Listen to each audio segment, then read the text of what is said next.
Muy bien. El afán y la ansiedad.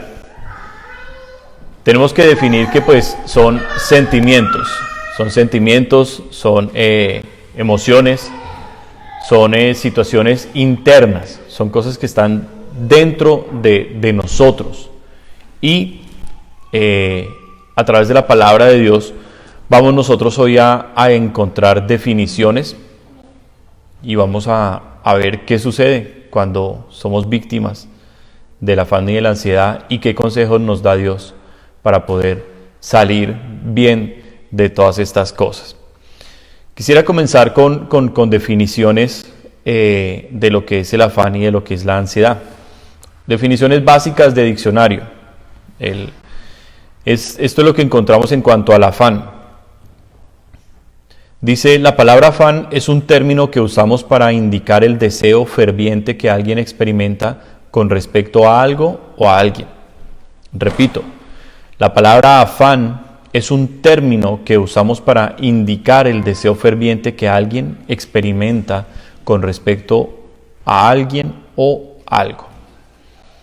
Es un esfuerzo o empeño, es un deseo intenso o aspiración de algo en cuanto a tener afán de o afán por. Dice, también se encuentra el afán por entender, por conocer, por mejorar, por corregir.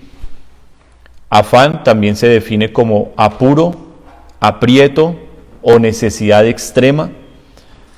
También se define como prisa, diligencia o premura.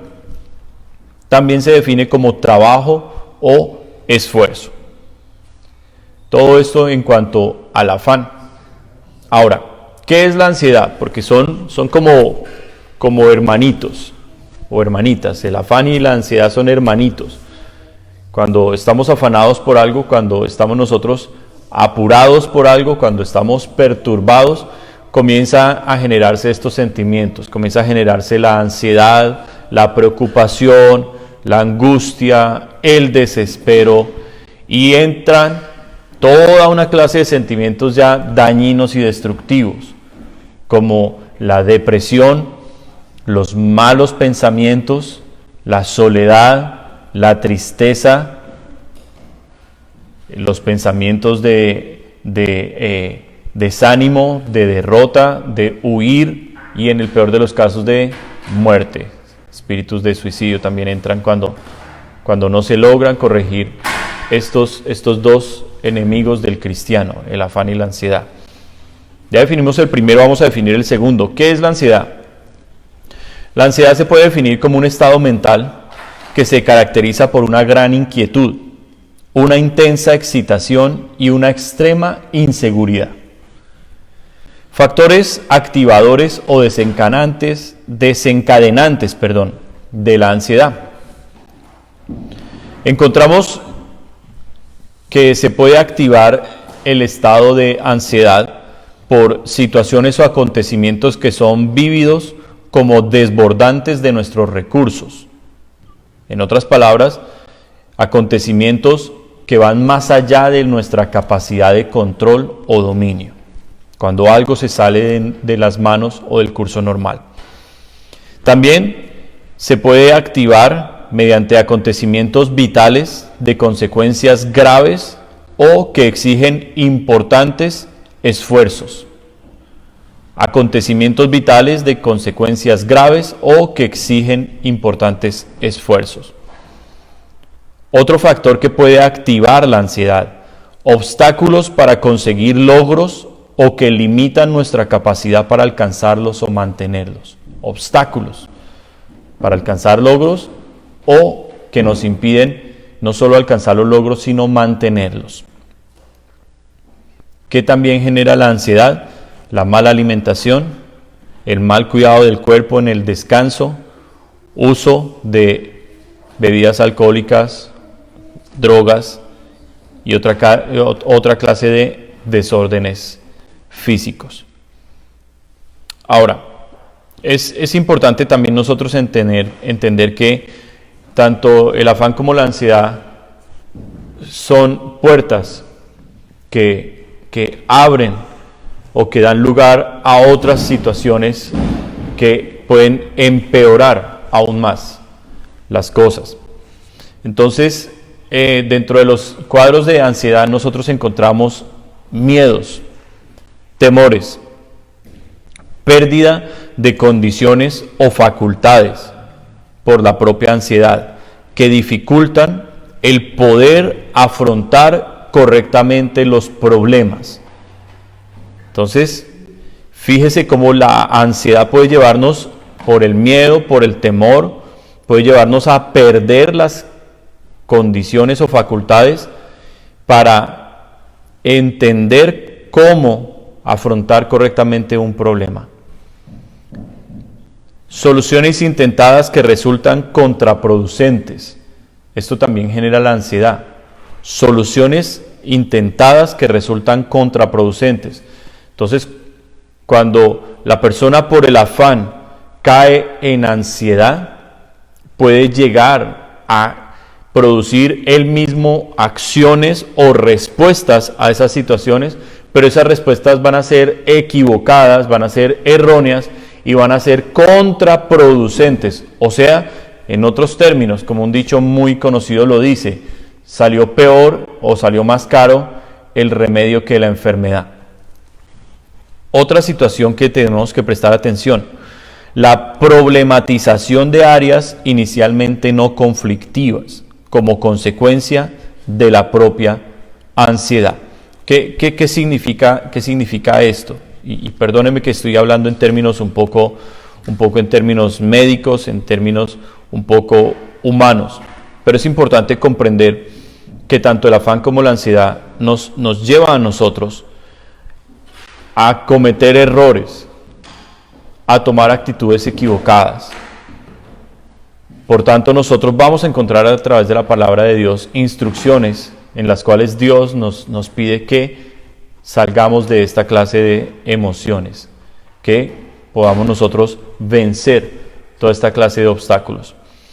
Entonces, pueden haber conflictos que inicialmente no eran mayores, pero por un cuadro de ansiedad se maximizaron y se desbordaron. Entonces, por eso nosotros debemos también ser sabios. Tenemos también que nosotros tener paz, calma, confianza en Dios. Y también otros aspectos: afrontamiento insuficiente. Esto puede ser una causa de la ansiedad o una consecuencia de la ansiedad, mejor. Afrontamiento insuficiente o erróneo de los problemas. El establecimiento de mecanismos fóbicos, o sea, miedos, traumas. Y bueno, vamos a dejar un poco esta parte de la definición y vamos a entrar en materia, en la palabra de Dios.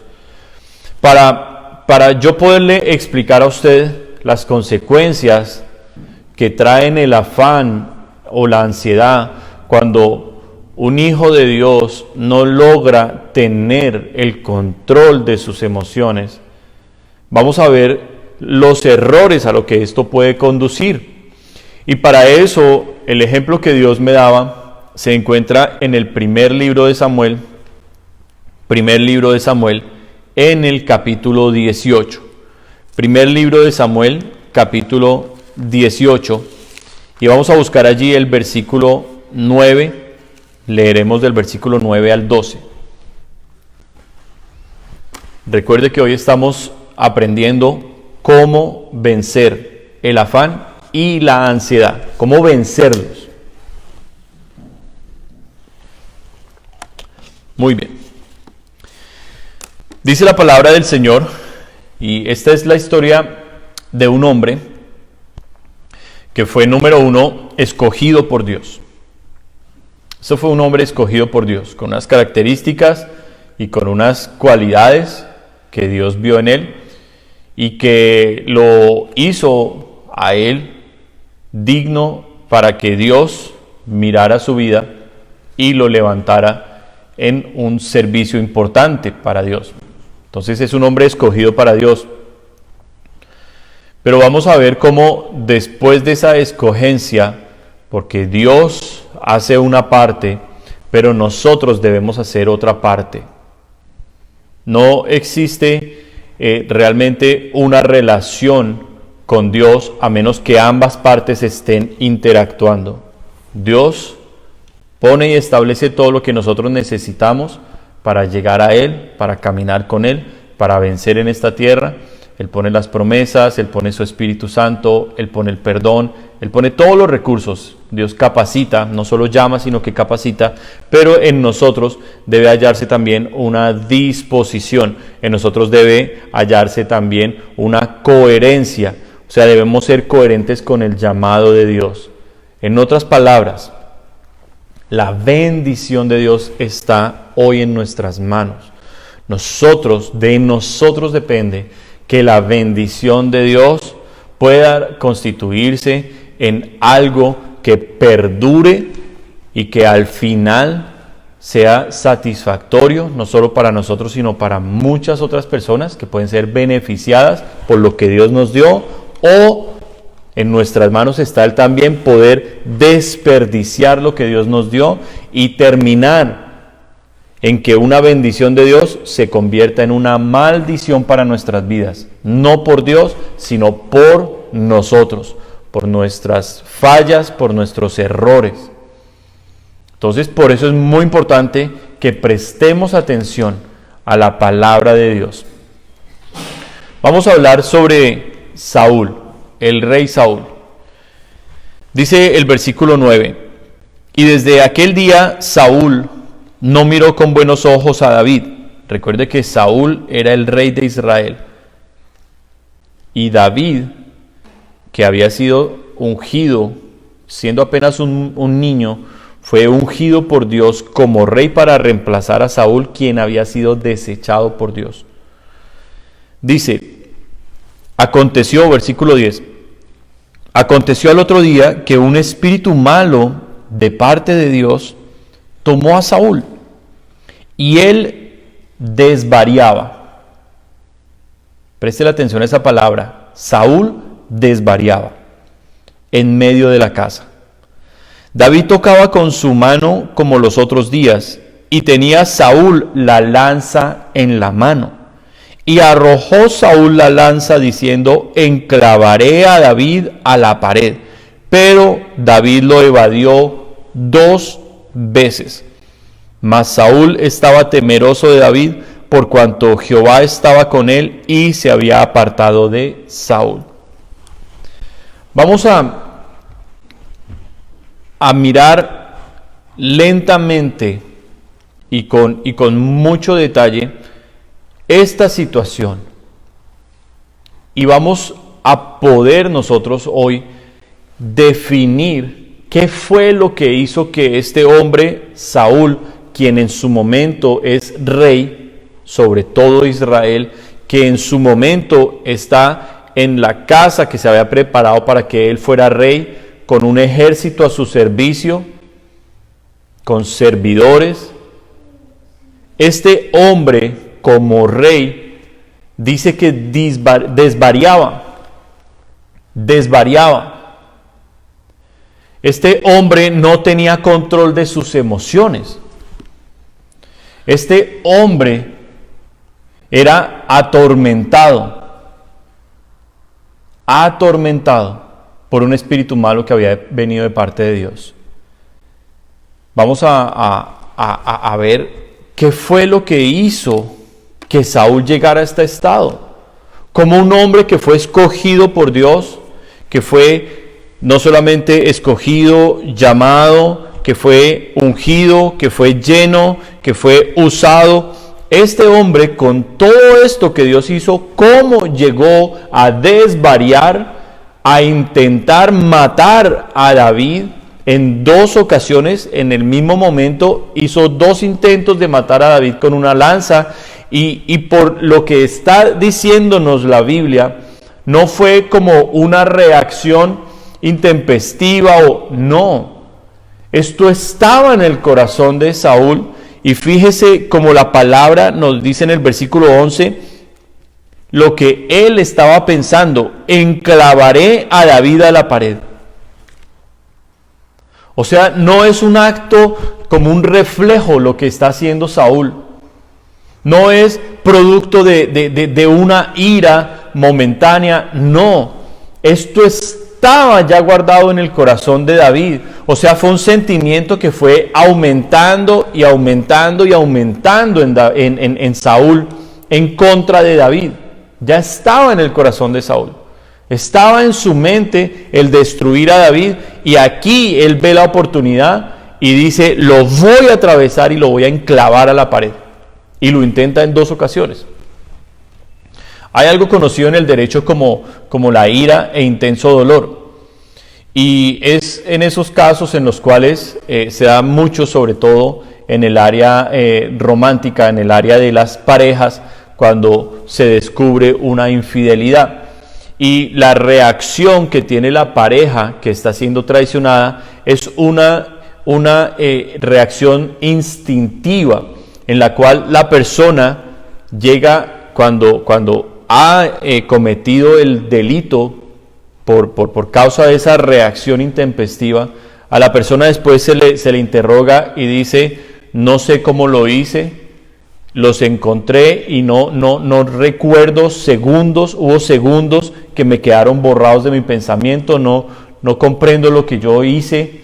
Entonces, una reacción de estas, como la ira y el intenso dolor, es algo que se genera a través de el desborde emocional y la pérdida del control, de la compostura, del raciocinio de la persona. Se sale de la razón y se comporta como un animal.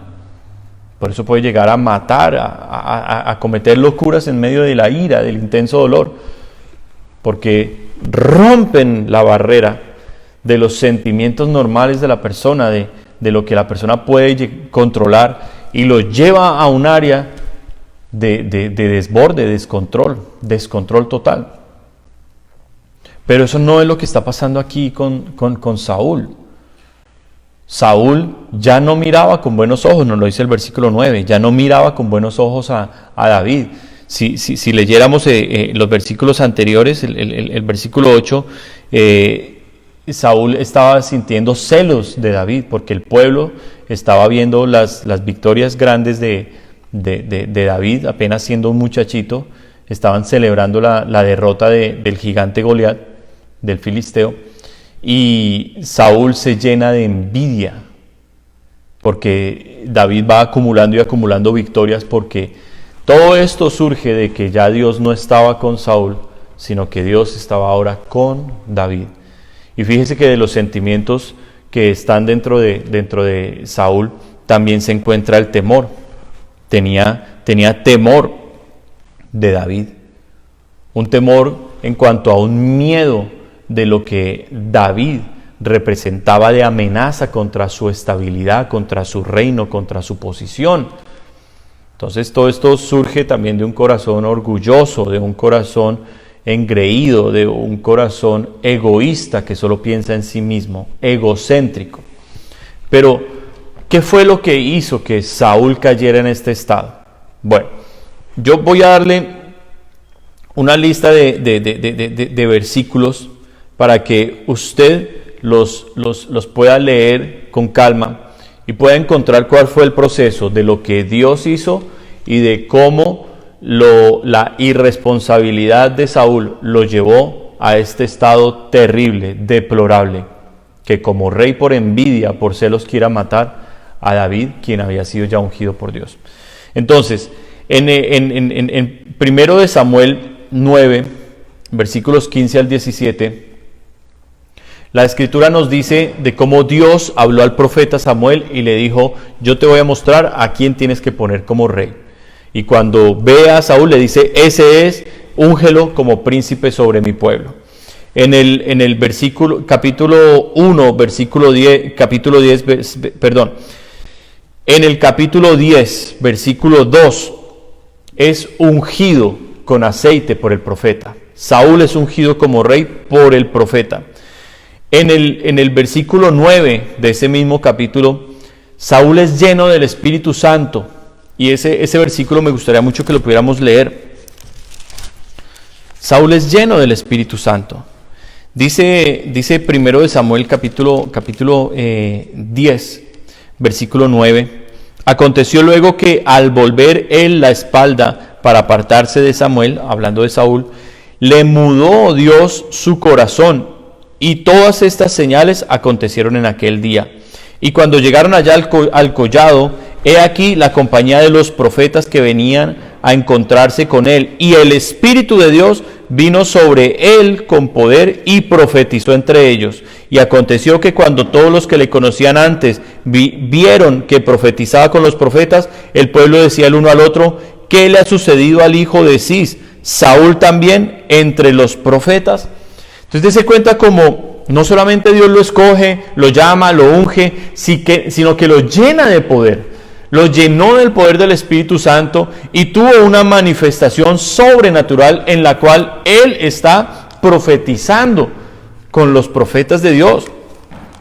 Una expresión de un don, el don de la profecía que sigue siendo dado hoy en día a la iglesia de Jesucristo. Esto en el Antiguo Testamento le sucede a Saúl.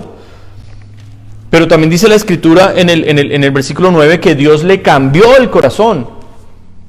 Y como si Dios le cambió el corazón, como si Dios lo escogió, como este hombre que profetiza porque el Espíritu Santo viene sobre él. No solamente eso, en el capítulo 11, versículo 6, dice la Escritura que el Espíritu Santo vino con poder sobre Saúl, y Saúl fue utilizado para una gran victoria del pueblo de Israel contra los amonitas que los tenían atormentados. El Espíritu Santo vino con poder, como venía sobre jueces antes de él, como vino sobre Sansón en diferentes oportunidades, y su fuerza era sobrenatural. De esa manera el Espíritu Santo vino sobre Saúl. ¿Cómo él pudo terminar en esta condición? Descompuesto mentalmente, desvariando, o sea, perdiendo el control de su mente, de su comportamiento, y realmente en un camino hacia la destrucción, porque todos sabemos cómo terminaría Saúl, atormentado, persiguiendo por todo el reino a David, hasta que en medio de su locura se ve envuelto en una batalla en la cual él prefiere quitarse su propia vida. Todo esto no fue una casualidad, y no fue que Dios se enojara de un día para otro con Saúl. Simplemente fue el camino de destrucción que Saúl quiso tomar. Y yo quiero repetirle esto una y otra vez en este mensaje. Fue escogido por Dios, fue ungido por el profeta, fue lleno del Espíritu Santo, fue usado con poder. Fue usado con poder. ¿Qué hizo que este hombre escogido, ungido y usado por Dios llegara a estar atormentado?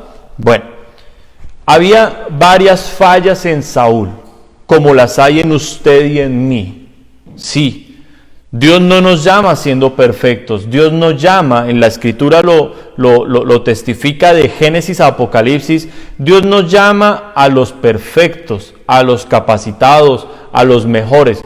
Dios llama a los que están dispuestos y los capacita. Dios capacita, Dios entrena, Dios prepara, Dios adiestra, Dios fortalece, Dios da. Pero en los que hay la disposición, la perseverancia, el buen deseo, Dios hace obras grandes. Y son los hombres y mujeres de fe que quedaron registrados en la Biblia, que llegaron hasta el final en grandes victorias. Pero asimismo, la Biblia no esconde los hombres que no lo lograron, y Saúl es un gran ejemplo de esto. ¿Cómo llegó este hombre? Lo vamos a encontrar entonces en el capítulo 13. Vamos, por favor. Cómo cómo Saúl se descompuso. ¿Qué fue lo que lo llevó a él a caer tan terriblemente y a enojar tanto a Dios? Dice la palabra del Señor, versículo 11. Entonces Samuel dijo: ¿qué has hecho? Y Saúl respondió: porque vi que el pueblo se me desertaba y que tú no venías dentro del plazo señalado, y que los filisteos estaban reunidos en Migmas. Y me dije, ahora descenderán los filisteos contra mí a Gilgal, y yo no he implorado el favor de Jehová. Me esforcé pues y ofrecí holocausto. Entonces Samuel dijo a Saúl, locamente has hecho. No guardaste el mandamiento de Jehová tu Dios que él te había ordenado, pues ahora Jehová hubiera confirmado tu reino sobre Israel para siempre, mas ahora tu reino no será duradero. Jehová se ha buscado un varón conforme a sus deseos, al cual Jehová ha designado para que sea príncipe sobre su pueblo, por cuanto tú no has guardado lo que Jehová te mandó. ¡Wow! ¡Qué cosa tan terrible! Vamos a explicar qué pasó aquí. Saúl había tenido una victoria. Es ungido como rey y tiene una gran victoria sobre los amonitas. Después de que él tiene esta gran victoria y el pueblo lo admira porque los libró de unos enemigos bastante molestos, él tenía las instrucciones iniciales cuando a solas fue ungido por Samuel el profeta. Y dentro de esas instrucciones especiales, el profeta le había dicho, nos vamos a encontrar en Gilgal, allí va a haber una batalla contra los enemigos de Dios más grandes, que son los filisteos, en aquel tiempo. Y Samuel le dijo claramente, espérame que yo voy a llegar al séptimo día y te diré lo que debes hacer. Ahora, en medio de esta situación, Saúl se desespera. Saúl comienza a perder el control de la situación, de las emociones. Él cae en un desborde emocional, era muy dado a eso, y comete este gran error. Se apresura, presenta un sacrificio que no le era permitido a él, sino al profeta presentar. Y cuando él hace eso, enseguida llega Samuel y le dice en el versículo 11, ¿qué has hecho? ¿Qué has hecho? Es allí donde nosotros vamos a encontrar cómo el afán y la ansiedad pueden destruirnos y nos pueden llevar a cometer errores que no tengan solución. Por eso tenemos que ser muy sabios, muy prudentes antes de lo que vamos a hacer, pensar, nosotros poder llegar a esa capacidad de esperar en Dios y decir, ok, si yo hago esto, me puede pasar esto o esto. Porque la bendición estaba en las manos de Saúl. La bendición estaba en sus manos. Y el profeta mismo le declara, si tú no hubieras hecho esto, Dios hubiera confirmado tu reino para siempre. ¡Wow! ¡Qué tremendo! Fíjese que eso está aquí en el versículo 13. O sea, Dios no había tomado temporalmente a Saúl para usarlo y desecharlo rápidamente. Dios, dependiendo del comportamiento de Saúl, haría de la casa de Saúl la descendencia de su hijo, el Mesías, porque el rey de Israel, Jesucristo, vendría del linaje del rey que Dios había escogido. Pero ese hombre, a pesar de que fue escogido por Dios, Saúl, no pudo sostenerse, no logró comprender, conocer, humillarse delante de Dios. Y por eso fue desechado por Dios. Dios tuvo que buscar a otro. Y permítame, vuelvo y le repito, escogido por Dios, ungido por el profeta, lleno del Espíritu Santo, usado con poder. Por eso usted no se asombre de ver que un hombre de Dios caiga. No se asombre de eso. Cuídese que el que no caiga sea usted. Que no sea usted. Por eso cuando encontramos en el cristianismo personas que hablan de un pastor, que hablan de un siervo, que hablan de otro, y los critican y los señalan y los juzgan, tenemos que alejarnos inmediatamente de esa gente. Porque hermanos, Jesucristo nos dirá: hipócritas, ¿qué haces tú mirando la pajita en el ojo de tu hermano y aquí una viga en tu propio ojo? ¿Cuántos problemas hay dentro de nosotros y queremos es mirar el defecto de los demás? Y Jesús vehementemente, contundentemente va a decir: hipócrita. Y no queremos que nuestra relación con el Señor sea únicamente de que nos esté exhortando, corrigiendo todo el tiempo. No. Nuestra relación con Él debe ser principalmente de agradarlo, de complacerlo. ¿Él conoce nuestras debilidades? Sí. Ahora vamos a ver a través de la Escritura cómo Dios nos ve. Porque Dios nos ve con las debilidades, los problemas, el día a día que llevamos. Dios lo sabe y es misericordioso, rico en misericordia, y dar esa misericordia de esa gracia para que podamos salir de todo esto. Pero, en nosotros está el saber valorar lo que Dios nos da, guardarlo para que nadie nos lo quite, guardarlo para que no se escape de nuestras manos. En nuestras manos está la bendición.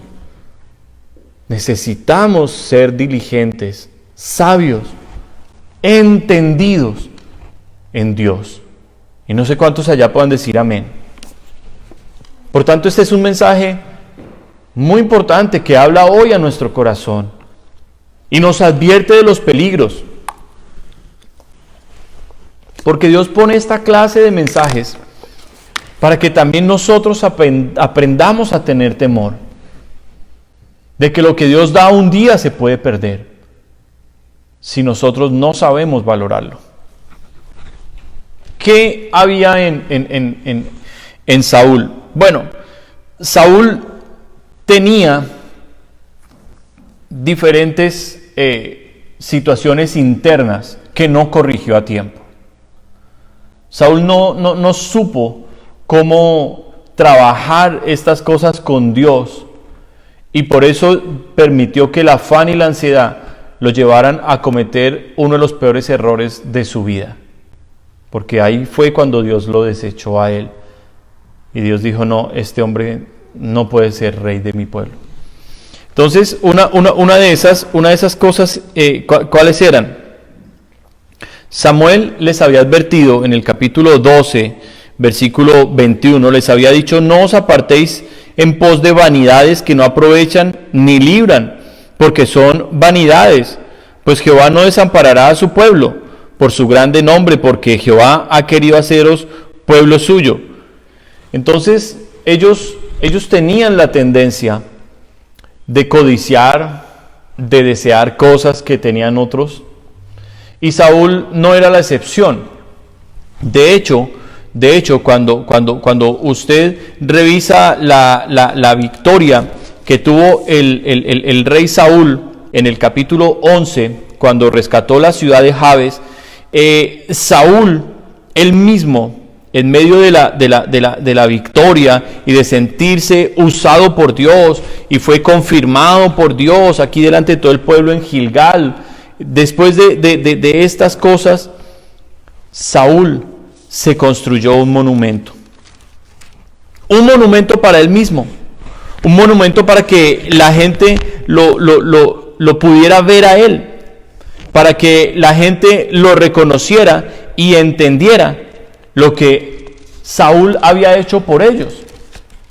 Y cuando Saúl construyó el monumento para sí mismo, dejó ver su corazón y mostró que en su corazón no había gratitud hacia Dios, no había honra y honor a Dios, sino que en su corazón había vanidad. que en su corazón había orgullo altísimo, que él tenía un vacío emocional y necesitaba ser exaltado por la gente, reconocido por la gente. O sea, a Saúl no le sirvió el reconocimiento que Dios le dio, sino que Saúl necesitó del reconocimiento de los demás y por eso se hace un monumento. Entonces nos damos cuenta que el error de Saúl no fue algo producido como una reacción equivocada. No. El error de Saúl fue simplemente la acumulación de cosas que él no trabajó con Dios. Él no las trabajó con Dios. Y necesitaba de la gente. Él necesitaba del apoyo anímico de las personas, lo cual es un desastre para un líder de Dios. Un hombre, una mujer de Dios que están en un liderazgo, que están en un ministerio, que están al servicio de Dios, si necesitan que la gente les esté diciendo lo bueno que hacen y animándolos y aplaudiéndolos, esas personas tienen un vacío tan gigante que un día van a hacer lo que Dios no les mandó a hacer o van a desobedecer en algo concretamente a Dios, como lo hizo Saúl, por esperar el aplauso de la gente. Así a Dios le desagrada lo que ellos están haciendo.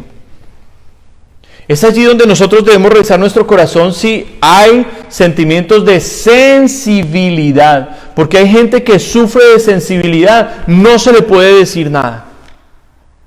No se le puede decir nada, no se le puede llamar la atención, no se le puede corregir un defecto, no se le puede decir esto que estás haciendo está mal, no se le puede poner una disciplina, no. La persona sensible, la persona se desborda en sus emociones, se llena de complejos, se llena de todo eso que lo ha consumido internamente.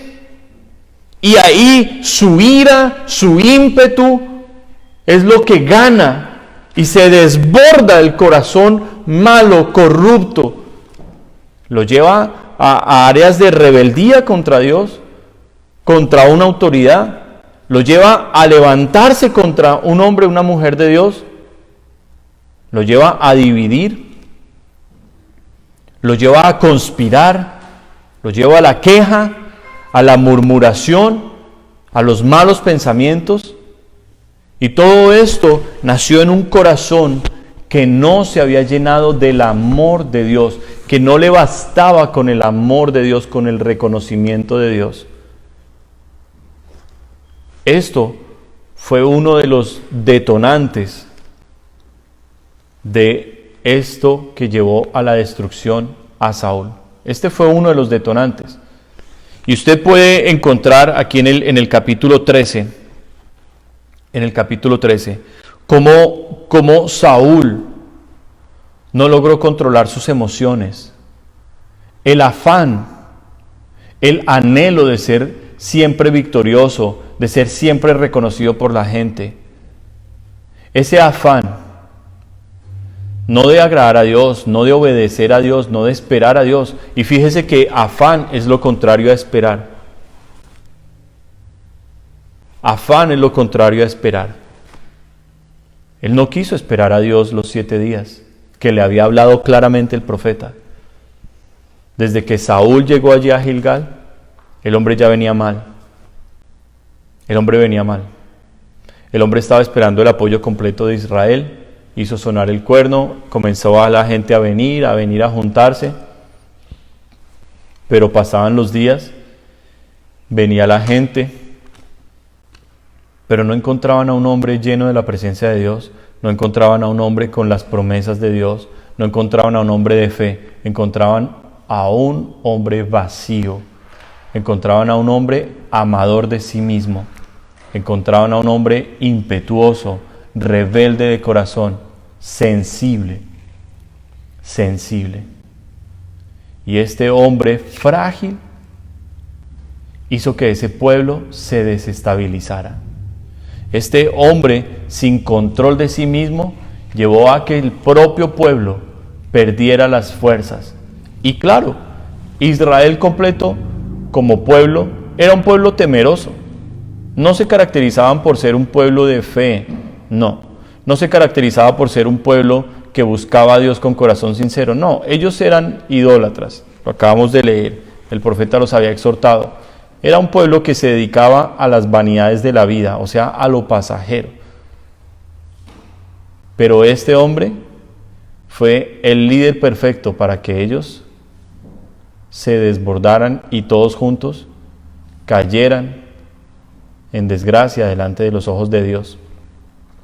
Y digo delante de los ojos de Dios porque Dios le dio una victoria aquí a Saúl.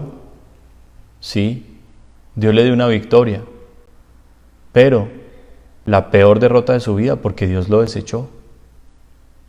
Entonces fíjese cómo nosotros tenemos también que valorar lo que son los reconocimientos de Dios y las victorias en Dios y compararlas con las victorias y los éxitos humanos. Y el hecho de que humanamente uno aquí triunfe, uno sea un buen trabajador, uno sea una persona con un hogar bonito, una persona próspera económicamente, eso no significa que a los ojos de Dios esté siendo bien visto, que Dios lo esté viendo con agrado. Ese puede ser un buen esposo o una buena esposa, un buen papá, una buena mamá, buen hijo, buen trabajador, muy inteligente, lleno de habilidades, lleno de cosas maravillosas a los ojos de los hombres, pero Dios sabe lo que hay en el corazón de esa persona.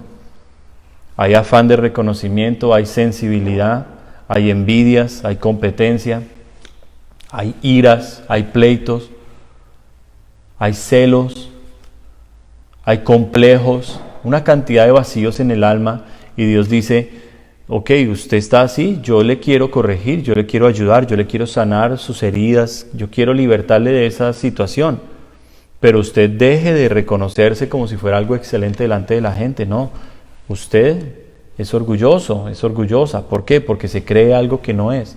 A los ojos de la gente muy grande, muy tremendo, pero delante de mí, usted está terriblemente mal. Y las palabras así de Dios no son para condenar y para destruir, son como un médico dándole el diagnóstico a su paciente que necesita ser tratado por una enfermedad terminal y que si no trata a tiempo esa enfermedad va a morir. Así habla Dios, porque estas cosas del alma van a matar a una persona finalmente, la van a destruir, no solo en esta tierra, en la vida eterna también. Porque la palabra es clara, Dios a los orgullosos los resiste, a los soberbios, dice la palabra que los mira de lejos, no puede estar cerca de ellos. Dios habita, ¿cómo? En las alturas, con el humilde, con el quebrantado de corazón. Solo los limpios de corazón verán a Dios. Entonces dése cuenta cómo el diagnóstico que Dios arroja del estado espiritual de una persona no es para destrucción, es al contrario, es para que la persona se ponga en manos de Dios, con humildad reconozca y diga: sí, ese no fue el caso de Saúl. Ese no fue el caso de Saúl. Ahora, lo triste de este caso es que encontramos a un hombre inflado, lleno de orgullo, un hombre que se hace un monumento de sí mismo. ¿Y cuántos en sus vidas se han hecho monumentos de sí mismos? Hacen cosas para ser vistos de los demás. Hay gente que hace obras buenas, pero no para agradar a Dios, sino que hacen obras buenas para que los demás los aplaudan y digan: wow, esa gente es espectacular, esa gente cómo ayuda, cómo es esa gente de correcta, cómo es esa gente de íntegra.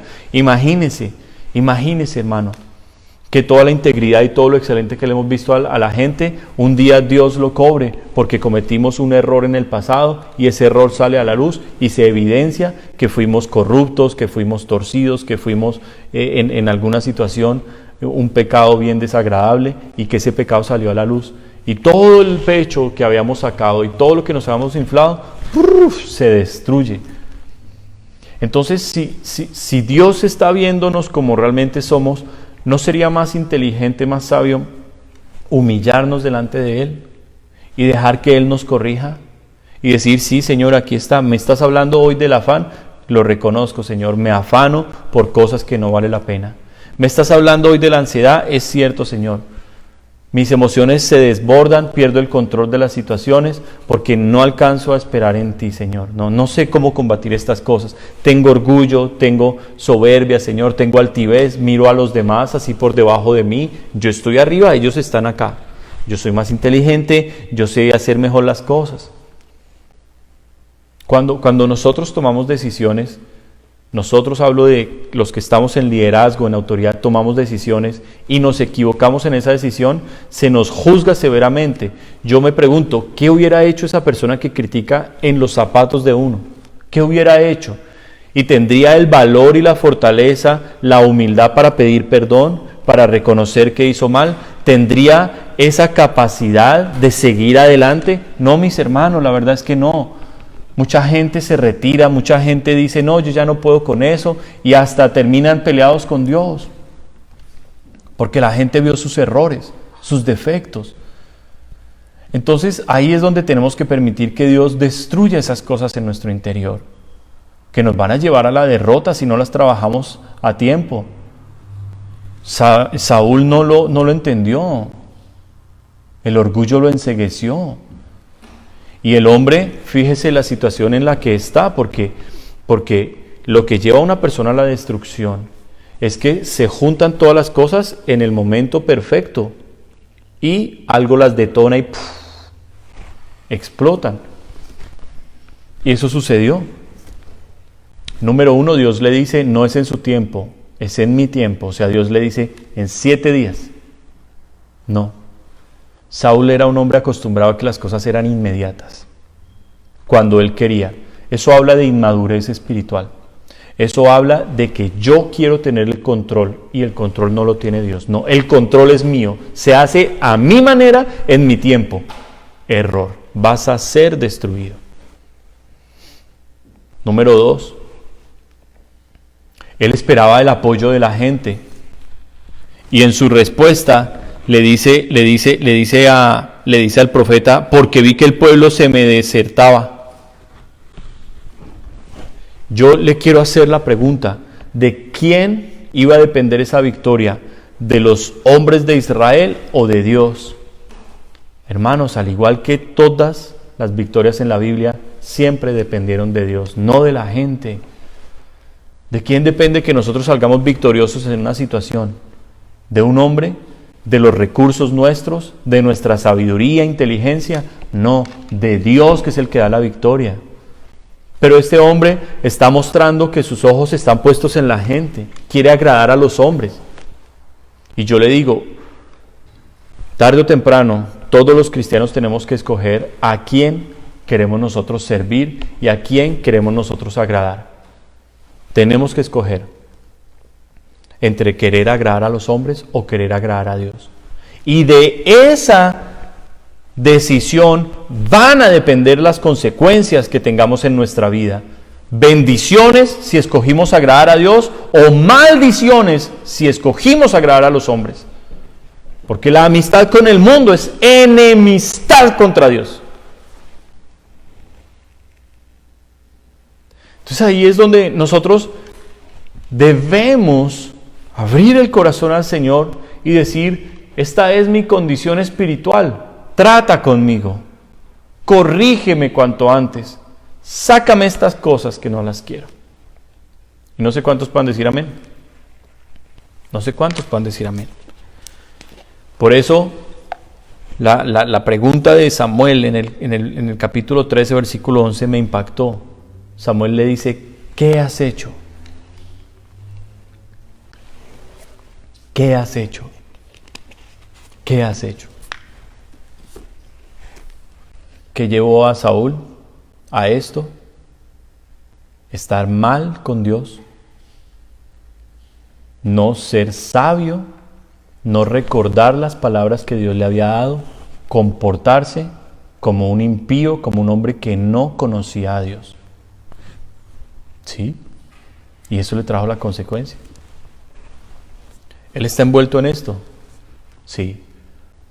¿El enemigo se viene como un ejército gigante? Por supuesto, el diablo siempre se va a presentar contra nosotros como alguien que tiene el control, el poder y que nos va a destruir sí o sí. Eso es lo que va a hacer el enemigo siempre. Pero usted debe pensar que el enemigo usted lo ve como si fuera un león rugiendo y viniendo contra usted con mucha fuerza. No, usted debe ver al enemigo como lo que es, un ratón con un micrófono. Un ratón con un micrófono, haciendo ruido. El que es el verdadero león de la tribu de Judá se llama Jesucristo, ruge con poder y todos sus enemigos son esparcidos. El diablo no tiene ese poder. Pero si usted le da la autoridad, si usted le da el derecho a Satanás, él va a coger ese derecho, esa autoridad que usted le da y lo va a destruir. Lo va a destruir. Y lo leímos empezando este mensaje el día de hoy.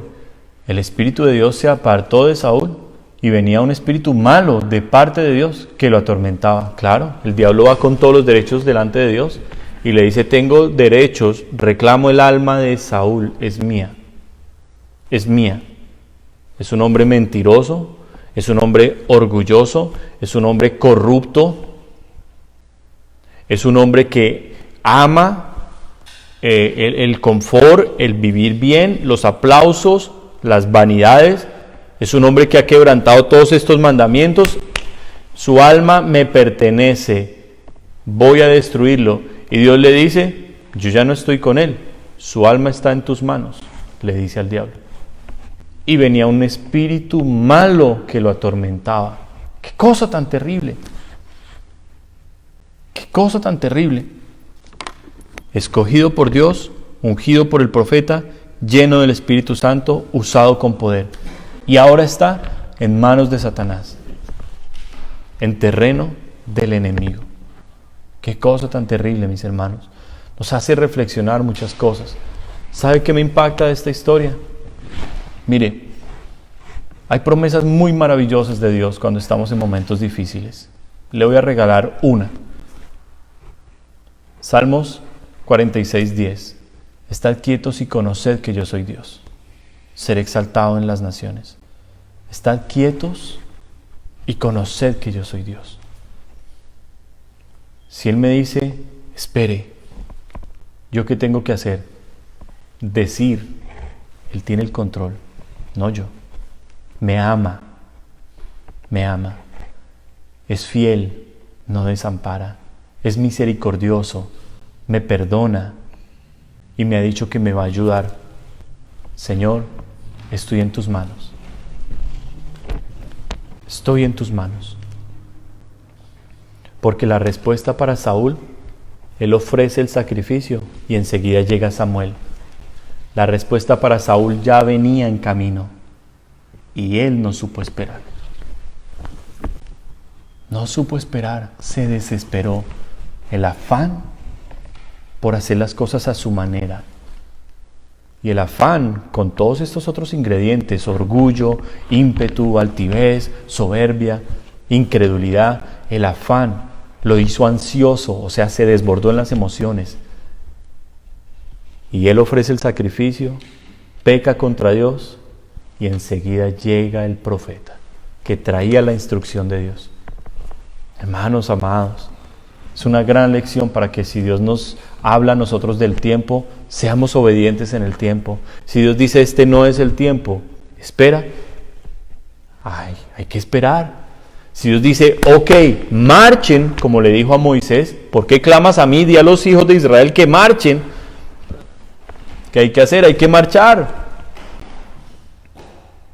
Entonces lo que aprendemos en esta historia es a ser obedientes a Dios, porque de Dios viene la bendición, de Dios viene la victoria. No podemos nosotros guardar la bendición que Dios nos dio con nuestras propias fuerzas o recursos o sabiduría. No lo podemos hacer, necesitamos de Él. Y yo no sé cuántos puedan decir en casa: necesito de Dios. Lo necesitamos es a Él. Y Dios lo quiere hacer, por supuesto. Dios lo escogió, lo ungió, lo llenó del Espíritu Santo y lo usó con poder. Dios lo iba a hacer una y otra vez con Saúl, como lo hizo con David, como lo hizo con cada hombre y mujer que le creyó a Dios. Dios lo iba a hacer y Dios lo va a hacer con usted. Pero hoy usted necesita pasar por unos rayos X espirituales en los cuales Dios le muestre su corazón, su alma, cómo está, y usted tenga la capacidad de humillarse bajo la poderosa mano de Dios para que Dios le exalte cuando fuera el tiempo. En el tiempo de Dios están las respuestas, están las cosas en perfección. Y es ahí donde tenemos nosotros que coger esas palabras y guardarlas en el corazón. Viene el diablo y arma el ejército y dice, ya venimos. Hermanos, hay un siervo aquí llamado Eliseo, que tiene un ejército similar en contra de él, y está relajado. Su siervo Giesi está desesperado. Oh, profeta, mira el ejército. Y dice, ¿qué tipo tan cansón? Ay, Dios mío, ábrele los ojos para que él vea quién es el que está con nosotros. Y dice la Biblia que Dios le abrió los ojos al siervo Giesi, y que cuando él pudo ver el campo, más allá del ejército enemigo, vio ángeles en caballos, con espadas, un ejército angelical gigantesco llenando todo ese lugar. Amado hermano, en Dios está nuestra victoria, están los recursos, tenemos que confiar.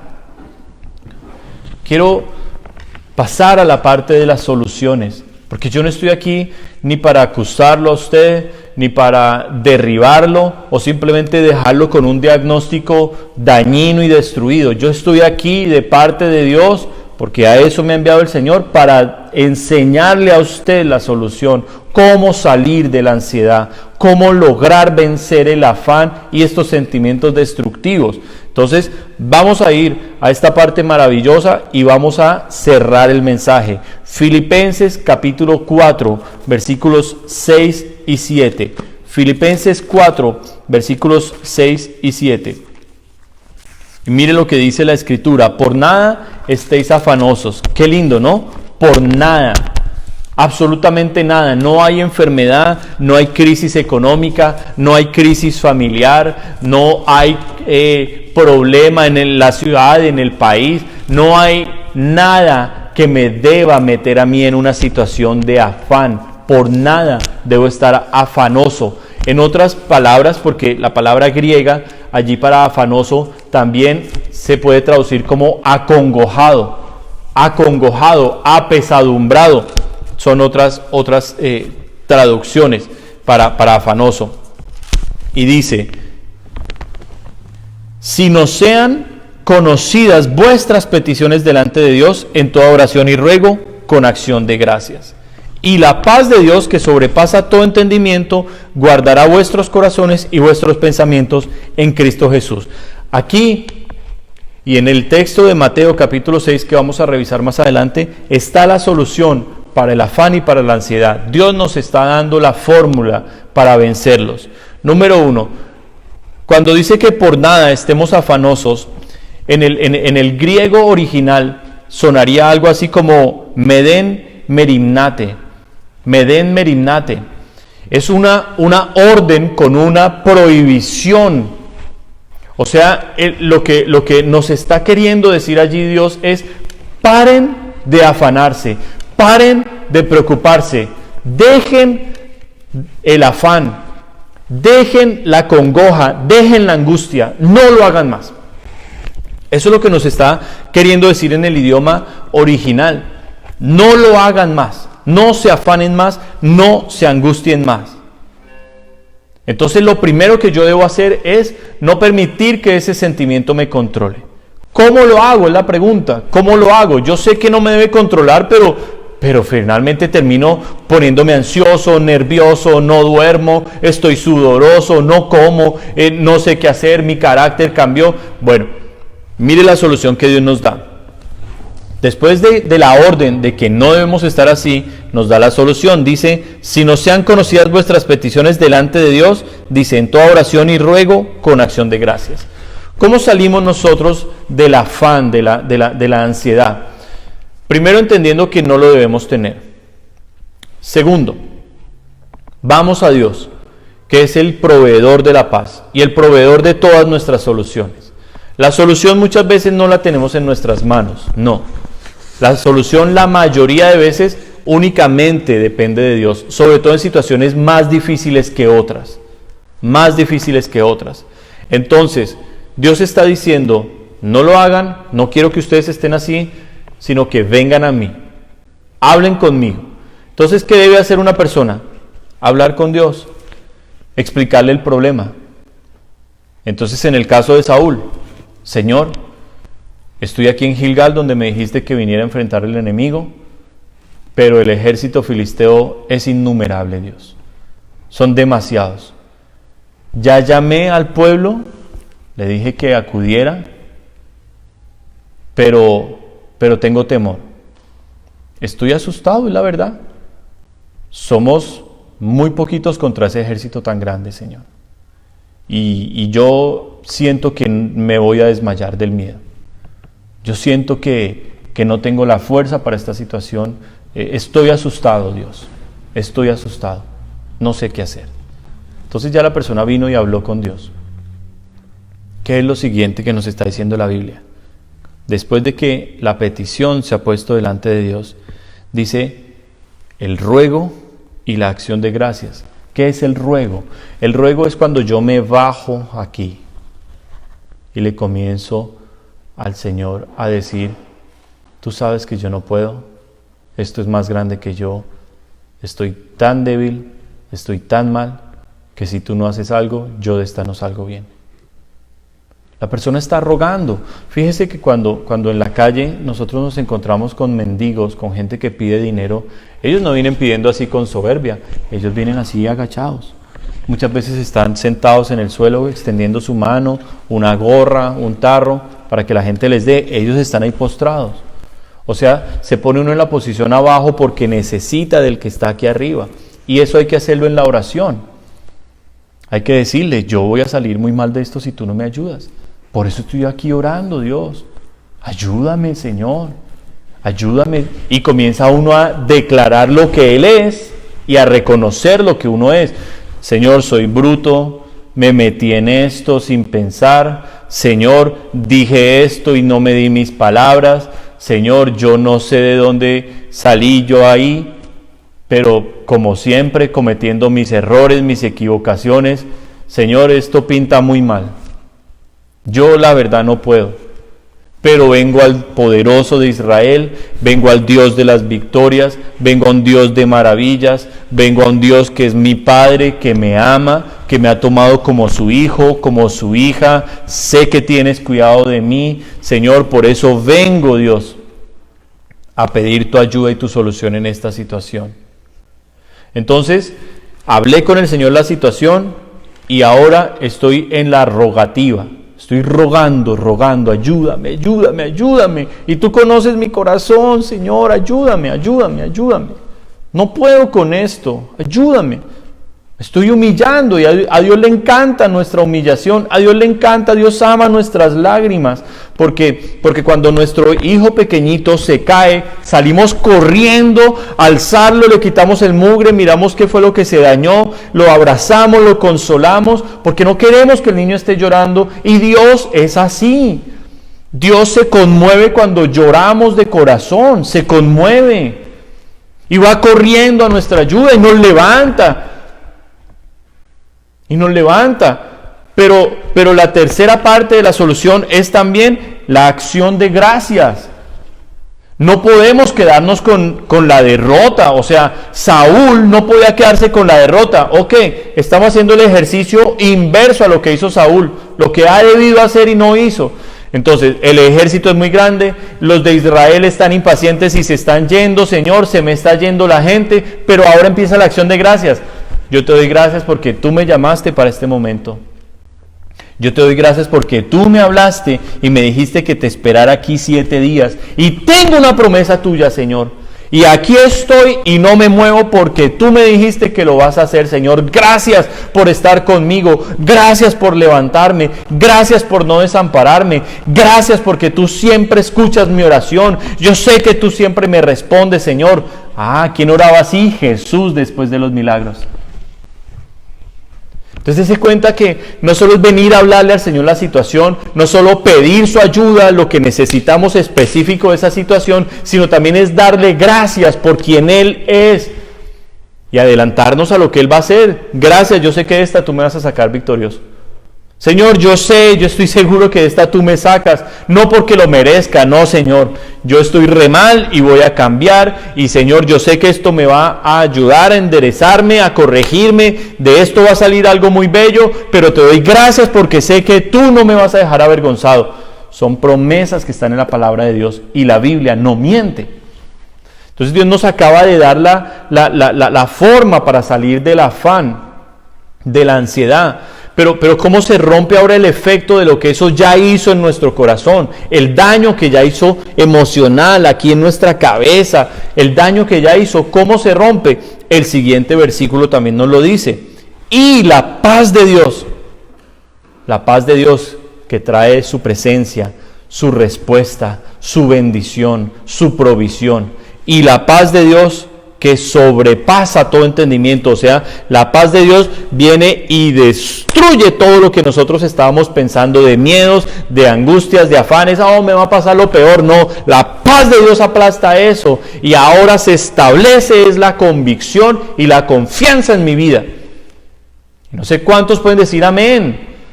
Se establece la confianza en mi vida. Ya sé que Dios me oye, ya sé que Dios está conmigo y ya sé que Él me va a sacar de esto. Pueda que Dios me ponga igual que Saúl a esperar un plazo de tiempo. Bueno, gloria a Dios. Yo no voy a esperar ahí desesperado. Yo no voy a esperar ahí hecho un manojo de nervios y vuelto una nada. Yo voy a esperar tranquilo porque ahora mi problema está en manos de Él. Él es el que tiene la solución, yo no. Yo vine a pedirle la solución, yo vine a pedirle la ayuda, pero Él es el que me la va a dar. Por eso ya estoy tranquilo, porque la Biblia dice que Él es fiel. Es tan impresionante que dice que si nosotros fuéramos infieles, Él sigue siendo fiel. Oiga, qué cosa tan tremenda. Dios sabe que nosotros le vamos a fallar, pero es que Él no cambia. Él no cambia, Él es un ser maravilloso. Por eso tenemos que llenarnos de gratitud, de amor por Él. Y darle gracias porque nos amó sin merecerlo. Entonces dice que la paz de Dios que sobrepasa todo entendimiento humano, y esta es la palabra que yo quiero ahorita, que ya por la hora voy a cerrar acá y estaré trabajando la siguiente parte de Mateo capítulo 6, la estaré trabajando el próximo domingo si Dios lo permite. Pero quiero cerrar con esta parte que es importante. Dice que la paz de Dios que sobrepasa todo entendimiento, guardará vuestros corazones y vuestros pensamientos en Cristo Jesús. Esa palabra guardar me llamó también mucho la atención. ¿Qué significa? La palabra guardar allí viene de un griego que es prouresei. Es el griego que se utiliza allí para guardar, prouresei. ¿Y qué significa prouresei? Haga caso y cuenta que usted está en un campo y que de repente viene un ejército enemigo. Y ese ejército enemigo, usted está vulnerable, usted está desprotegido, usted no tiene un arma, usted no tiene cómo defenderse de ese ejército que es más fuerte que usted. Pero a pesar de que usted está en el campo, usted tiene la opción de correr hacia una guarnición. O sea, suponga que usted está cerca a una situación muy similar a lo que se está dando en Afganistán, que en medio de que los talibanes estaban tomando el control de todo el país, aún había guarniciones del ejército de Estados Unidos y de otros países aliados, había guarniciones y la gente corría a esas guarniciones sabiendo que ahí adentro estarían seguros. Es similar lo que aquí la Biblia nos está diciendo, que la paz de Dios es para nosotros una guarnición. O sea, Dios nos está diciendo, ya vino y habló conmigo, ya me pidió lo que necesitaba de ayuda en esta situación, ya me dio gracias y se ha llenado de confianza. Ahora mi presencia, mis promesas han hecho que esos pensamientos ya no estén en su mente más turbándolo, como atormentaba el espíritu malo a Saúl. No, ahora usted tiene paz, tiene confianza y esa es su protección. Ahora usted está rodeado por mí. Y son promesas que Dios una y otra vez hace en la palabra. Por ejemplo, dice la palabra en Salmos que el justo será rodeado por Dios como con un escudo a su alrededor. Dice también la palabra de Dios, yo seré muro de fuego en derredor de ustedes. Entonces, una y otra vez Dios se presenta entre nosotros como protector, como guardián. El ángel de Jehová acampa alrededor de los que le temen y los defiende. O O sea, no es una guardia que únicamente cuide un franco, no, está guardando todos los francos. Mi espalda, que es la retaguardia, todo. Esa es la protección de Dios, una protección integral en todas mis áreas me está guardando. Y es allí donde yo debo tener esa confianza en Él. Debo tener esa confianza en Él. Entonces, amada iglesia, no necesitamos estos sentimientos que nos controlen y que nos dominen. Vamos a tener problemas, por supuesto. Juan 16:33 dice, palabras mismas de Jesús, en el mundo tendréis aflicción, pero confiad, yo he vencido al mundo. O sea, en el mundo vamos a tener problemas, dificultades, situaciones inesperadas, errores que cometemos y cosas que se nos vienen. Claro, esa es la vida, pero nuestra confianza está en el cielo, en que Él tiene el control y la misericordia. Y lo que yo hice mal, si yo hice algo mal, si yo me humillo, le pido perdón y acepto su corrección, va a ser una corrección llena de amor, en la cual Él me va a sacar humilde, me va a sacar con sabiduría, pero sobre todo me va a sacar sabiendo la clase de padre que yo tengo, un padre muy maravilloso, un padre que me ama y que responde por mí. Dios responde por nosotros porque es padre y es un maravilloso, es el mejor de todos los padres. Por eso tomemos hoy estas palabras muy en serio, muy en serio. Había toda una serie de versículos que quería trabajar con ustedes, no lo haré en este día, pero Dios nos invita una y otra vez a que dejemos estas cosas en su control, en su poder. Ya vimos cómo Saúl no resistió y fue un desastre para él, pero amada iglesia, nosotros estamos en manos de Dios, que es maravilloso. Así es que vamos a orar y le vamos a entregar todo esto al Señor y vamos a permitir que Él limpie hoy nuestras vidas de todos estos sentimientos. Y recuerde que lo que nosotros hacemos no lo hacemos para ser vistos por los ojos de los hombres, lo hacemos de corazón para Dios. Para Él es que hacemos las cosas. Así es que estoy contento y alegre porque Dios me envió a predicar con este mensaje. Me acosté anoche muy tarde, en la madrugada, realmente en las horas de la madrugada me acosté, estaba muy cansado cuando me acosté, pero me acosté contento porque había escrito lo que Dios había puesto en mi corazón, porque había preparado y esta mañana me levanté a revisar, a poner en orden todo para poder hoy hablar con claridad la palabra que Dios me dio para usted y para mí. Dios nos dio esta palabra, mis hermanos, nos la dio y vamos a tomarla con mucha humildad y vamos a darle gracias porque Él es un Dios muy bueno.